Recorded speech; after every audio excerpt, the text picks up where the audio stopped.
E se eu te dissesse que um homem comum, cheio de erros, medos e enganos, lutou não apenas contra seu passado, mas contra o próprio Deus, e que no fim dessa luta, Deus não venceu. Ele permitiu que esse homem o segurasse, como quem segura a própria vida. Parece impossível. Então prepare-se para conhecer Jacó como você nunca o viu. Jacó nasceu lutando, literalmente. Ainda no ventre, disputava espaço com seu irmão Esaú. E quando os dois vieram ao mundo, Jacó saiu agarrado ao calcanhar do irmão, como quem recusava ficar para trás. Mas essa não era só uma cena curiosa, era um sinal. Jacó carregava, desde o primeiro segundo de vida, uma fome profunda. A fome de ser alguém, de ser visto, de ser escolhido. Enquanto Esaú era o filho forte, caçador, admirado pelo pai, Jacó crescia na sombra. Ele não tinha músculos, tinha estratégia. Não era veloz, era astuto. Não era o preferido de Isaque, mas era o preferido de Rebeca. E essa mistura, rejeição de um lado, superproteção do outro, criaria em Jacó um coração dividido entre o desejo de merecer amor e o medo constante de não ser suficiente. Jacó aprendeu cedo que, se não podia vencer por força, venceria por inteligência. E assim começou uma das jornadas mais complexas e emocionantes da Bíblia. A jornada de um homem tentando preencher um vazio que nenhum truque seria capaz de curar. A necessidade de ser escolhido crescia dentro de Jacó como um fogo silencioso. Ele via Esaú chegar da caça coberto de glória, recebendo o olhar orgulhoso de Isaque, enquanto ele permanecia invisível. Até que um dia, Esaú voltou exausto, faminto, vulnerável.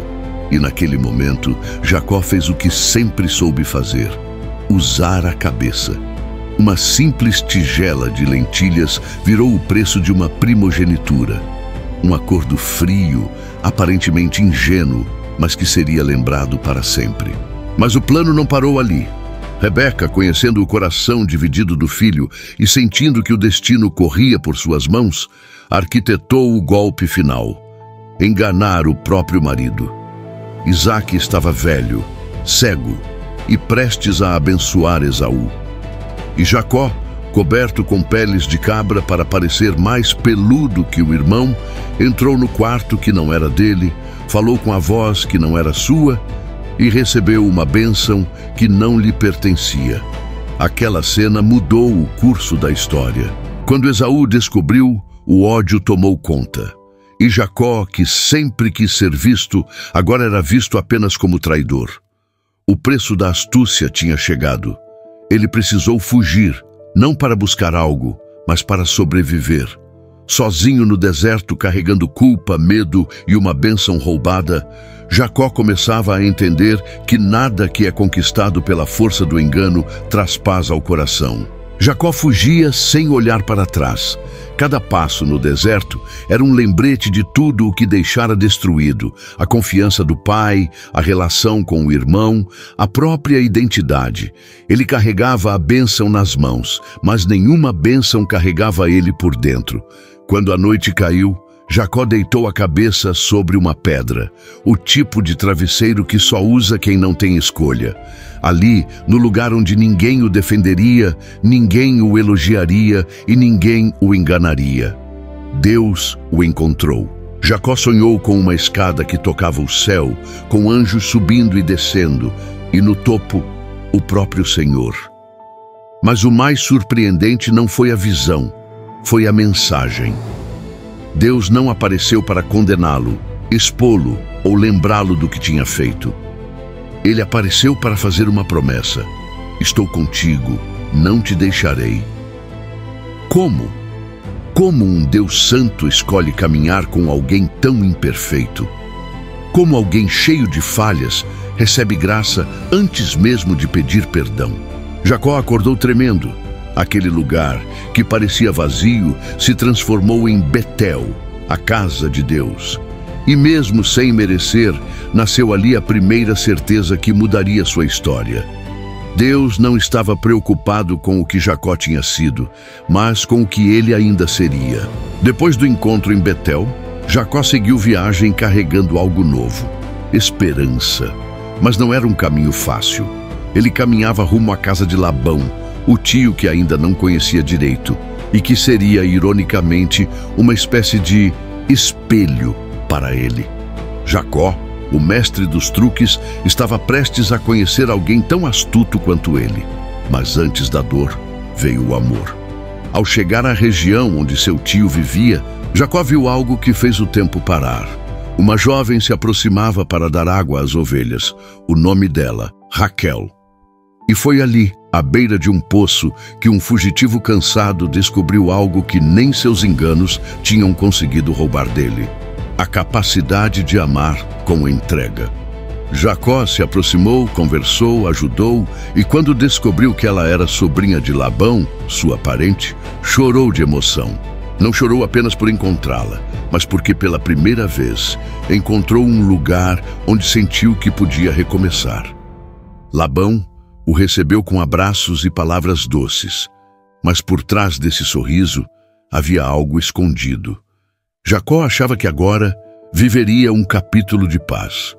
Mal sabia que estava prestes a ser enganado do mesmo jeito que um dia enganou. E talvez fosse justamente isso que Deus queria: que Jacó sentisse na pele o peso do que ele fazia com os outros, não para puni-lo, mas para transformá-lo. Jacó estava disposto a tudo por Raquel. Ele a amou no primeiro olhar, mas não com um amor impulsivo, e sim com um amor que dá trabalho, que exige sacrifício, que transforma quem sente. Quando Labão percebeu isso, viu ali uma oportunidade. "Diz-me teu salário", perguntou ele. E Jacó respondeu sem hesitar: "Trabalharei 7 anos por Raquel." 7 anos. 7 anos de sol queimando o rosto, de noites frias cuidando do rebanho, de cansaço nos ossos e esperança no coração. E a Bíblia diz que, para Jacó, foram como poucos dias pelo muito que a amava. Mas no 7º ano, quando finalmente chegou o dia do casamento, veio o golpe. Labão entregou outra mulher, Lia, a irmã mais velha. Durante a festa, na escuridão da tenda, Jacó não percebeu. Quando amanheceu, ele viu a verdade. O enganador tinha sido enganado. A dor foi profunda, o choque ainda maior. Mas aquela humilhação ensinou algo que nenhuma palavra teria ensinado: o que a gente planta, volta. E não volta para destruir, volta para transformar.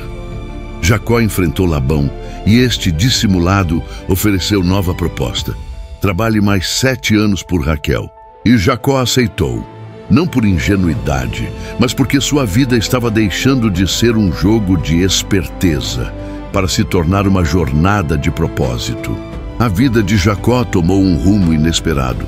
Ele amava Raquel, mas casou-se também com Lia, que o amava profundamente, mas nunca foi sua escolha. Foi um triângulo marcado por afetos desequilibrados, expectativas feridas e silêncios pesados. Raquel tinha a beleza e o amor de Jacó, mas não conseguia gerar filhos. Lia tinha os filhos, mas não tinha o amor. E Jacó, no meio disso tudo, carregava um coração dividido. Trabalhava para Labão como quem tenta reconstruir a própria vida, mas cada ano revelava uma verdade incômoda. As escolhas que nascem de enganos exigem reparações longas. Enquanto isso, Deus via tudo. Ele viu a dor de Lia e abriu seu ventre. Viu o desespero de Raquel e ouviu seu clamor. E viu Jacó, tentando ser o homem que nunca aprendeu a ser, oscilando entre suas responsabilidades e suas marcas emocionais.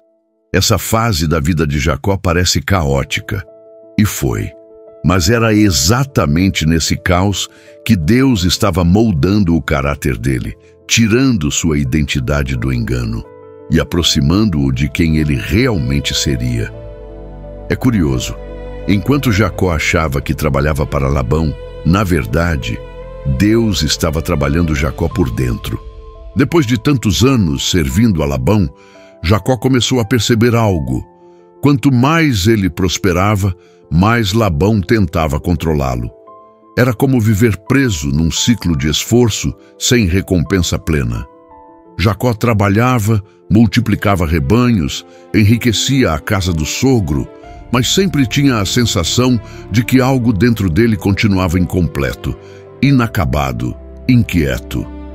Então, uma decisão começou a nascer, lenta, silenciosa, mas poderosa. Ele precisava voltar para casa, voltar para o lugar de onde fugiu, voltar para onde seu passado ainda estava aberto, voltar para onde Esaú o esperava. Talvez com ódio, talvez com perdão. Não era apenas sobre geografia, era sobre identidade. Jacó não era mais o jovem astuto que enganou o irmão e fugiu. Agora ele tinha família, tinha história, tinha cicatrizes, mas ainda faltava a parte mais difícil, enfrentar o que ele mesmo havia causado. Com medo, mas com coragem, Jacó reuniu suas esposas, seus filhos e seus rebanhos e, sem avisar Labão, partiu. Era a primeira vez que Jacó fazia um movimento não guiado por engano, mas por propósito. E é curioso, quando a gente decide finalmente encarar a verdade, o passado parece acordar. A notícia caiu sobre Jacó como um golpe. Esaú estava vindo, e não vinha sozinho. 400 homens marchavam com ele. Jacó congelou. Todos os anos, todas as culpas, todos os erros que tentou esquecer, voltaram em um único instante. Ele não sabia se Esaú vinha para abraçar ou matar, e a incerteza apertou seu peito como uma mão invisível. Jacó dividiu sua família em grupos, enviou presentes, separou rebanhos. Era sua forma de dizer: eu mudei, eu não sou mais aquele que te feriu. Mas por dentro, um medo mais profundo surgia, não do irmão, mas de si mesmo. Será que Deus ainda estava com ele? Será que o destino que recebeu em Betel ainda era válido, depois de tantos tropeços? Jacó orou como nunca orou antes. Não pediu riqueza, nem vitórias. Pediu apenas uma coisa: livramento. Era o clamor de um homem que finalmente entendia sua própria dependência. Ele sabia que não podia resolver tudo com inteligência, com planos, com estratégias. Pela primeira vez, ele estava sem alternativas que dependessem apenas dele. E às vésperas do encontro mais decisivo de sua vida, Jacó tomou uma atitude estranha. Ficou sozinho. Sozinho no acampamento, sozinho diante do medo, sozinho com Deus. E ele não sabia, mas estava prestes a viver a noite mais intensa, misteriosa e transformadora da sua história. A escuridão caiu e Jacó ficou só. O silêncio daquele lugar amplificava seus medos, seus erros, suas perguntas. Mas ele não estava sozinho. De repente, um homem apareceu e o atacou. Sem aviso, sem explicação. Jacó revidou. E começou ali uma luta que atravessou a noite inteira. Uma luta física, emocional e espiritual. Jacó não sabia quem era aquele homem, mas sentia que aquela batalha representava muito mais do que força. Representava seu passado, suas culpas, sua identidade quebrada. A luta foi tão intensa que, em certo momento, o homem tocou sua coxa e deslocou sua articulação. Jacó sentiu dor, mas não soltou. Ele podia perder, podia cair, podia desabar, mas não soltou. E então o desconhecido falou: deixa-me ir, pois já rompeu o dia. Mas Jacó, mancando, ofegante, ferido, respondeu: não te deixarei ir, a não ser que me abençoes. Aquela não era uma exigência insolente, era um clamor de alguém que finalmente entendeu. A verdadeira bênção não é a que se rouba, é a que Deus concede. O homem o olhou e disse: teu nome não será mais Jacó, mas Israel, porque lutaste com Deus e com homens, e venceste. Jacó não venceu pela força, venceu pela insistência, venceu porque não fugiu mais. O sol nasceu. Jacó, mancando, marcado, transformado, caminhou à frente de sua família. Ele já não era o mesmo. O enganador tinha morrido naquela noite, e o homem manco que caminhava agora carregava um novo nome, uma nova identidade, um novo destino: Israel. Mas ainda faltava uma coisa: o encontro, o acerto de contas. O momento que ele temeu durante décadas. Jacó avistou Esaú ao longe, vindo em sua direção. O coração disparou, mas ele não fugiu. Aproximou-se, inclinou-se 7 vezes num gesto de humildade profunda. E quando o mundo parecia prender a respiração, Esaú correu, não com espada, mas com lágrimas. Abraçou Jacó com força, como quem reencontra não um inimigo, mas um irmão perdido. Aquele abraço não apenas encerrou uma guerra entre 2 homens, ele curou anos de culpa, medo, rancor e silêncio. Jacó chorou. Esaú chorou, e o passado, que antes parecia uma sombra eterna, caiu no chão como uma noite que finalmente chegou ao fim. Jacó entendeu ali algo que mudaria tudo. Deus não transformou sua vida tirando seus problemas.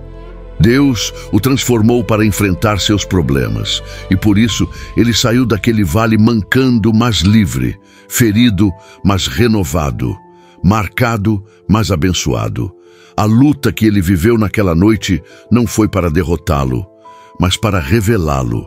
E desde então, uma verdade ecoa através dos séculos. Às vezes Deus permite que a gente lute para nos ensinar quem realmente somos.